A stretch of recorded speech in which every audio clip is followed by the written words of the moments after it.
This project is built with Highland stone freestanding wall and column units. Start by excavating for the leveling pad. The trench should be 12 inches deep, the wall trench is 21 inches wide, and the trench for the column is 39 inches square. The leveling pad itself is 6 inches deep, built in 2 lifts, and thoroughly compacted after each lift. For this course, place the first column unit so both finished edges are 6 inches from the edge of the leveling pad.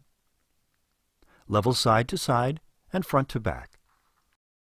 Place the second unit perpendicular to the first and continue around the column.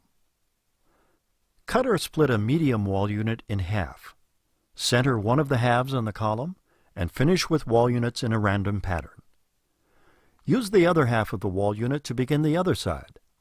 Backfill to the top of this course.